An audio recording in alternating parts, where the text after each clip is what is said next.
ஓம் ஸ்ரீ குருப்யோ நமக. நன்றாக குருவாழ்க, குருவே துணை. பரபிரம்ம ருத்ரகாயத்ரி ஞானசரத்தின் அன்பர்களுக்கு வணக்கங்களும் வாழ்த்துக்களும். தனுசு லக்னத்திற்கு செவ்வாய் கிரக பயிற்சிக்காக இந்த பலன் ஏப்ரல் 3 முதல் ஏப்ரல் 11 வரை 9 நாட்கள் சனியினுடைய நட்சத்திரத்தில் இருக்க போகிறார். அதாவது வக்ரகதியில் இப்போ மிதனத்துக்கு போயிட்டு வந்திருக்காரு. அதில் சனியினுடைய நட்சத்திரத்தில் அவர் பயணிக்கும்போது மீன ராசியில் நம்மளுக்கு அர்த்தாஷ்டம சனியாக இருக்கக்கூடிய சனியோட ஒரு தொடர்பு வைக்கிறார். அதே போல் அங்கே மீனராசியில் நமக்கு சனி மட்டும் இல்லை, சுக்கிரன் இருக்காங்க, புதன் இருக்காங்க, சூரியன் இருக்காங்க. இதெல்லாமே ஒரு விளைவுகளை உண்டு பண்ணும். நாம் ஜென்ரலாக சொல்கிற மாதிரி 4, 8, 12 ஆகாத ஸ்தானம், அதில் எந்த கிரகம் போனாலும் நமக்கு பிரச்சனை இருக்குதுன்னு சொல்கிறோம் இல்லையா? அது மாதிரி அர்த்தாஷ்டம சனியும் வந்திருக்குது, 8ல் செவ்வாயும் வந்திருக்கு. இதில் மெயினான ஒரு இம்பேக்டு பாதிப்பு அதிகமாக கொடுக்கறது யாருக்குன்னா மூலம் 1ஆம் பாதத்தில் இருக்கவங்களுக்கு தான். அவங்களுக்கு தான் இம்மீடியட்டாக சனி எஃபெக்ட்டுக்கு வர்றாரு ஒரு கணக்கு. ஆனால் பொதுவாக எல்லாருக்குமே இந்த தனுசு லக்னத்தில் எல்லா பாதத்தில் பிறந்தவங்களுக்குமே செவ்வாய் 8ஆக வேலை செய்கிறார். இந்த 8ஆம் இடம் அப்படிங்கிறது என்ன அப்படின்னா, நம்ம மனசாகட்டும் நம்ம உடம்பாகட்டும் சந்தோஷத்தை கெடுத்துக்கிறது, ஒரு துக்கத்தை அனுபவிக்கிறது, ஒரு வலி வேதனையை ஏதோ ஒரு விதத்தில் நமக்கு ஒரு தாக்கத்தை ஏற்படுத்துறது, இதையெல்லாம் வச்சுருக்கிறது தான் 8ஆம் இடம். இப்போ நம்ம ஜனன ஜாதகத்தின்படி நமக்கு நடக்கிற திசா புத்தி அந்தரம் சூட்சுமம்னு இருக்கு இல்லையா? அதில் செவ்வாய் கிரகம் இருந்தால் தான் நீங்கள் இந்த பலனை எடுத்துக்கணும். அதில் திசையோ புத்தியோ அந்தரமோ நடக்கலைன்னா இதை பற்றி நாம் ஒரி பண்ணிக்க வேண்டிய அவசியமே கிடையாது. அதே நேரத்தில் இந்த சனியோட ஒரு டைஅப் வச்சுக்கிறாரு, சுக்கிரனோட ஒரு டைஅப் வச்சுக்கிறாரு. இப்போ இதெல்லாம் ஒரு மாதிரி 4, 8 அப்படிங்கிறதுல அது என்னென்ன மாதிரியான குணாதிசயமோ அதை செய்யும். இப்போ உற்பத்தி சார்ந்த தொழிலில் இருக்கிறோம். அப்போ ஒரு எந்திரம் வாங்குவோம், ஒரு எந்திரத்தில் சர்வீஸ் பண்ணுவோம், அல்லது எந்திரத்தை கையாளுவோம். இதில் எல்லாம் வரக்கூடிய சிக்கல்கள், ஒரு செலவுக்கு 2 செலவு. இப்போ ஒரு வாகனம் இருக்குன்னா சர்வீஸ் பண்ணுறாங்க, அப்புறம் அதில் அது போயிடுச்சு இது போயிடுச்சுன்னு ஸ்பேர் பார்ட்ஸ் மாற்றுறாங்க. இது நம்ம எதிர்பார்க்காம வர்ற செலவு. அது மாதிரி எதிர்பாராத சில விஷயங்களை 8ஆம் இடம் வச்சுருக்கு.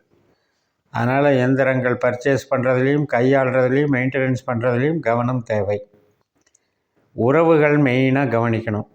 இரத்த சம்மந்தப்பட்ட உறவுகள் அனைத்துமே, மற்றும் நமக்கு எந்த விதத்துலேயும் பரிச்சயமாகி நம்ம உறவுகளில் இருக்கிறவங்க ஏதோ ஒரு விதத்தில் நமக்கு ஸ்ட்ரெஸ்ஸை கொடுக்குறாங்கன்னு அர்த்தம்.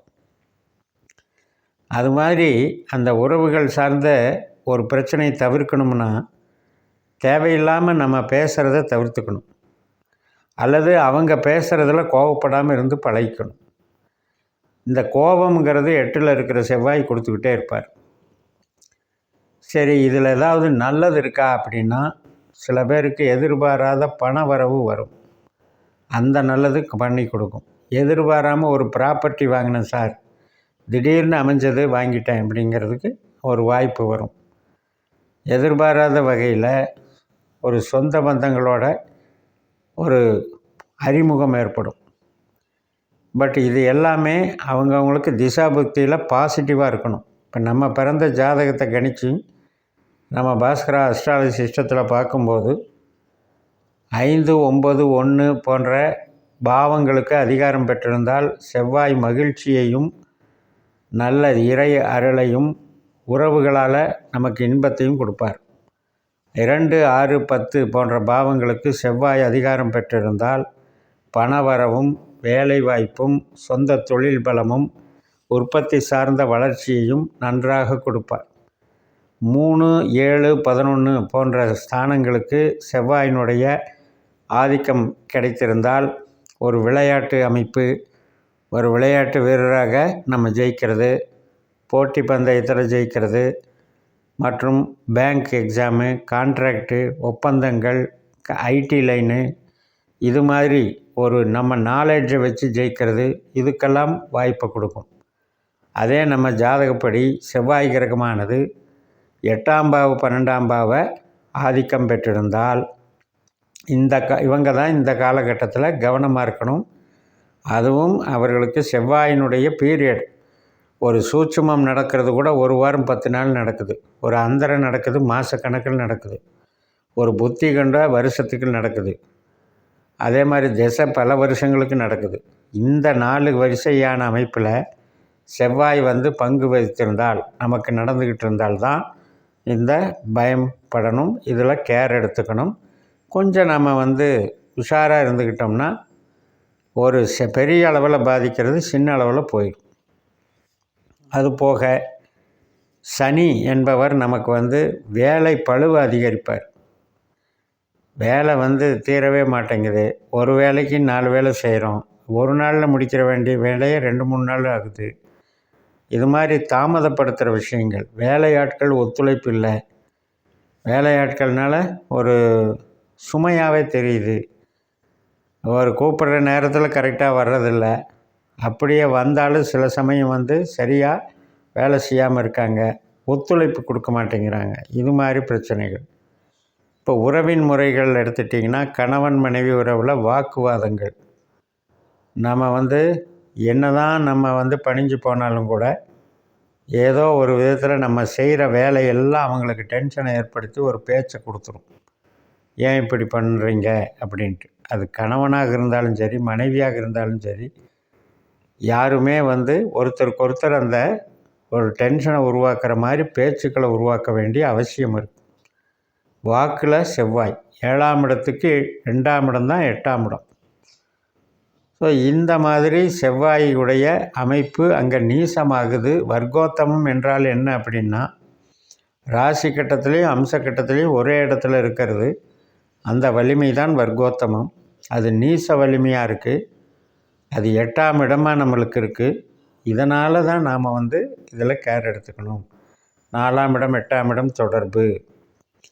இந்த காலகட்டத்தில் நமக்கு செவ்வாயினுடைய நட்சத்திரங்களில் ஏதாவது கிரகம் இருந்து தசபுத்தி நடந்தாலும் கூட இந்த பலனில் கொஞ்சம் கவனம் செலுத்தணும். இப்போ சித்திரை, அவிட்டம், மிருகசீரிஷம் இந்த 3 நட்சத்திரம் செவ்வாயினுடைய நட்சத்திரம்.